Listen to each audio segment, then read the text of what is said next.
السلام علیکم معزز ناظرین، پیارے دوستوں، بہنوں، بھائیوں اور بزرگوں، میں حافظ سبز نواز ایڈوکیٹ آپ کو اپنے اسلامی چینل کے اندر خوش آمدید کہتا ہوں، اور ہر روز کی طرح آج بھی ہم انشاءاللہ 5واں پارہ سورۃ النساء آیات نمبر 74 تا 77 تک کی تلاوت، ترجمہ اور تفسیر پڑھنے کا شرف حاصل کریں گے۔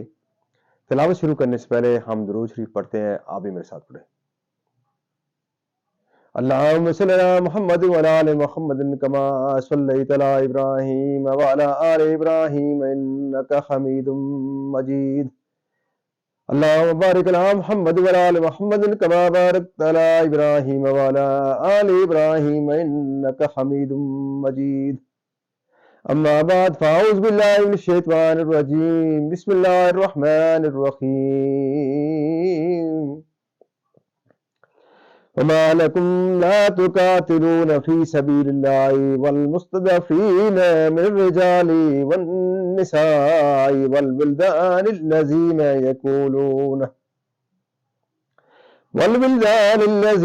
يقولون ربنا أخرجنا من هذه القرية الظالم أهلها واجعل لنا من لدنك وليا واجعل لنا من لدنك نصيرا. الذين آمنوا يقاتلون في سبيل الله والذين كفروا يقاتلون في سبيل الطاغوت فقاتلوا أولياء الشيطان إن كيد الشيطان كان ضعيفا. ألم تر إلى الذين قيل لهم كفوا أيديكم وأقيموا الصلاة وآتوا الزكاة فلما كتب عليهم القتال إذا فريق منهم يخشون الناس كخشية الله أو أشد خشية وقالوا ربنا لما كتبت علينا القتال لولا أخرتنا إلى أجل قريب قل متاع الدنيا قليل والآخرة خير لمن اتقى ولا تظلمون فتيلا. أينما تكونوا يدرككم الموت ولو كنتم في بروج مشيدة وإن تصبهم حسنة يقولوا هذه من عند الله وإن تصبهم سيئة يقولوا هذه من عندك قل كل من عند الله فما لهؤلاء القوم لا يكادون يفقهون حديثا. صدق اللہ العظیم. ترجمہ: اور تمہیں کیا ہوا کہ نہ لڑو اللہ کی راہ میں، اور کمزور مردوں اور عورتوں اور بچوں کے واسطے یہ دعا کر رہے ہیں کہ اے ہمارے رب، ہمیں اس بستی سے نکال جس کے لوگ ظالم ہیں، اور ہمیں اپنے پاس سے کوئی حمایتی دے اور ہمیں اپنے پاس سے کوئی مددگار دے. ایمان والے اللہ کی راہ میں لڑتے ہیں اور کفار شیطان کی راہ میں لڑتے ہیں، تو شیطان کے دوستوں سے لڑو، بے شک شیطان کا داؤ کمزور ہے. کیا تم نے انہیں نہ دیکھا جن سے کہا گیا ہے اپنے ہاتھ روک لو اور نماز قائم رکھو اور زکوٰۃ دو، پھر جب ان پر جہاد فرض کیا گیا تو ان میں بعض لوگوں سے ایسا ڈرنے لگے جیسے اللہ سے ڈرے یا اس سے بھی زائد، اور بولے اے رب ہمارے، تو نے ہم پر جہاد کیوں فرض کر دیا؟ تھوڑی مدت تک ہمیں اور جینے دیا ہوتا. تم فرما دو کہ دنیا کا برتنا تھوڑا ہے اور ڈر والوں کے لیے آخرت اچھی، اور تم پر تاگے برابر ظلم نہ ہوگا.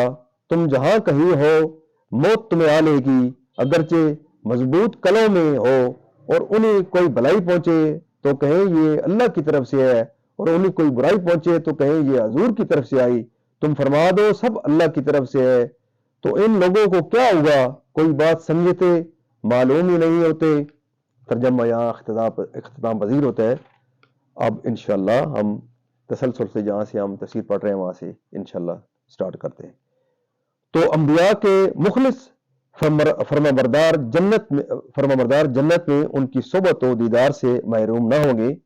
صدیق انبیاء کے سچے مطمئن کو کہتے ہیں جو اخلاص کے ساتھ ان کی راہ پر قائم رہے. مگر اس آیت میں نبی کریم صلی اللہ علیہ وسلم کے افاضل اصحاب مراد ہیں، جیسے کہ حضرت ابوبکر صدیق، جنہوں نے رائے خدا میں جانیں دی، وہ دیندار جو حقوق العباد اور حق اللہ دونوں ادا کریں اور ان کے اعمال و اعمال اور ظاہر و باطن اچھے اور پاک ہوں۔ شان نزول: حضرت صوبان سید عالم صلی اللہ علیہ وسلم کے ساتھ کمال محبت رکھتے تھے، جدائی کی تاب نہ تھی۔ ایک روز اس قدر غمگین اور رنجیدہ حاضر ہوئے کہ چہرے کا رنگ بدل گیا تھا۔ حضور نے فرمایا، آج رنگ کیوں بدلا ہوا ہے؟ عرض کیا، نہ مجھے کوئی بیماری ہے نہ درد، بجز اس کے کہ جب حضور سامنے نہیں ہوتے تو انتہا درجے کی وحشت و پریشانی ہو جاتی ہے۔ جب آخرت کو یاد کرتا ہوں تو یہ اندیشہ ہوتا ہے کہ وہاں میں کس طرح دیدار پا سکوں گا۔ آپ اعلیٰ ترین مقام میں ہوں گے۔ مجھے اللہ تعالیٰ نے اپنے کرم سے جنت بھی دی تو اس مقام میں عالی تک رسائی کہاں؟ اس پر یہ آیت کریمہ نازل ہوئی اور انہیں تسکین دی گئی کہ باوجود فرق منازل کے فرمانبرداروں کو باریابی اور معیت کی نعمت سے سرفراز فرمایا جائے گا۔ دشمن کی گھات سے بچو اور اسے اپنے اوپر موقع نہ دو۔ ایک قول یہ بھی ہے کہ ہتھیار ساتھ رکھو۔ مسئلہ اس سے معلوم ہوا کہ دشمن کے مقابلے میں اپنی حفاظت کی تدبیریں جائز ہیں، یعنی منافقین۔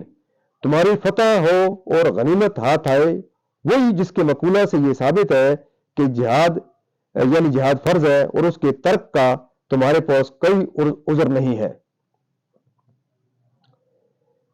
اطاعت ہے اور آپ کی اطاعت سے اعراض کیا۔ شان نزول: یہ آیت منافقین کے حق میں نازل ہوئی جو سید عالم صلی اللہ علیہ وسلم کے حضور میں ایمان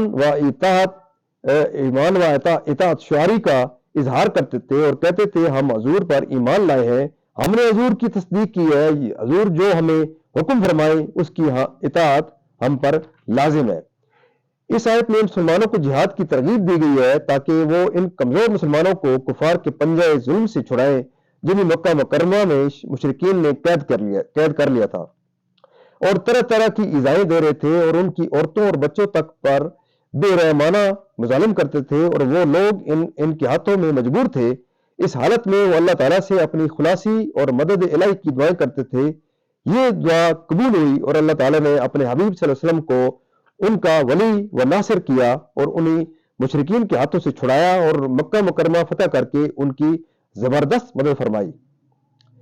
اعلاء دین اور رضائے الہی کے لیے، یعنی کافروں کا اور وہ اللہ کی مدد کے مقابلے میں کیا چیز ہے؟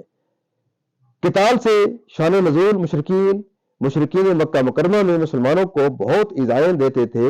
ہجرت سے قبل اصحاب رسول اللہ صلی اللہ علیہ وسلم کی ایک جماعت نے حضور کی خدمت میں عرض کیا کہ آپ ہمیں کافروں سے لڑنے کی اجازت دیجیے، انہوں نے ہمیں بہت ستایا ہے اور بہت ایذائیں دیتے ہیں۔ حضور نے فرمایا کہ ان کے ساتھ جنگ کرنے سے ہاتھ روکو، نماز اور زکوٰۃ جو تم پر فرض ہے وہ ادا کرتے رہو۔ فائدہ اس سے ثابت ہوا کہ نماز و زکوٰۃ جہاد سے پہلے فرض ہوئی۔ مدینہ طیبہ میں اور بدر کی حاضری کا حکم دیا گیا۔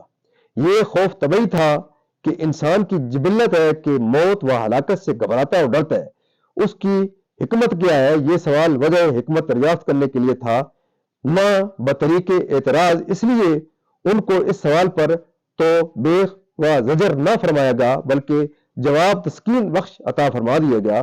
زائل و فانی ہے اور تمہارے اجر کم نہ کیے جائیں گے، تو جہاد میں اندیشہ و تعامل نہ کرو اور اس سے رہائی پانے کی کوئی صورت نہیں، اور جب موت ناگزیر ہے تو بستر پر مر جانے سے رائے خدا میں جان دینا بہتر ہے کہ یہ سعادت آخرت کا سبب ہے۔ معزز ناظرین، اللہ تعالیٰ کے فضل و کرم سے یہاں تفسیر انشاءاللہ اس کی اختتام پذیر ہوتی ہے۔ اللہ تعالیٰ کے دربار کے درمیان قرآن پاک کے صدقے، حضور پاک صلی اللہ علیہ وسلم کی ذات و برکات کے صدقے دعا کرتے ہیں کہ اللہ تعالیٰ میں قرآن پاک پڑھنے، قرآن پاک کو ترتیل سے سمجھ کر اور اس کے احکامات کے مطابق اپنی زندگیاں گزارنے، حضور پاک صلی اللہ علیہ وسلم کی پاک سیرت کے مطابق اور صحابہ کرام کے نقش قدم کے اوپر چلنے کی توفیق عطا فرمائے۔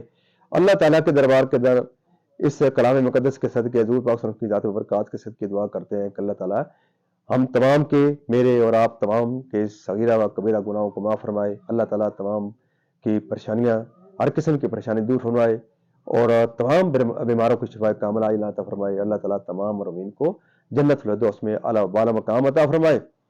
پیارے دوستو، آپ سے یہ استدعا ہے کہ آپ اس چینل کو زیادہ سے زیادہ اس کو لائک شیئر اور سبسکرائب کیا کریں، تاکہ یہ پیغام جو ایک صدقہ جاریہ ہے، جو حضور صلی اللہ علیہ وسلم کی پاک سنت ہے، اور یہ تمام اس آخری امت کے اوپر، ہر فرد کے اوپر جو فرض ہے کہ اس میسج کو ہر فرد تک پہنچایا جائے، تو اس کے اندر ضرور اپنا حصہ ڈالیں اور زیادہ سے زیادہ لوگوں کو اس کی طرف ترغیب اور تلقین کریں، خود دیکھیں، باقاعدگی سے دیکھیں، اپنے بچوں کو، اپنی فیملی کو، اپنے عزیز اقربا کو اور اپنے جاننے والوں کو جہاں تک یہ آواز آپ پہنچا سکتے ہیں آپ ضرور اس کو پہنچائیں، کیونکہ ایک صدقہ جاریہ ہے اور انشاءاللہ اس کے ثواب سے اور اس کے یہ صدقہ جاریہ جو ہے انشاءاللہ آپ کو دن آخرت اور انشاءاللہ اللہ تعالیٰ کے دربار کے اندر حضور صلی اللہ علیہ وسلم کے سامنے آپ کو اس کی ضرور وہ اس کی سفارش کریں گے حضور پاک صلی اللہ علیہ وسلم، اور انشاءاللہ میری اور آپ کی تمام کی بخشش کا انشاءاللہ باعث بنے گا۔ اللہ تعالیٰ آپ کو نیک کام کرنے کی توفیق عطا فرمائے، آمین ثم آمین۔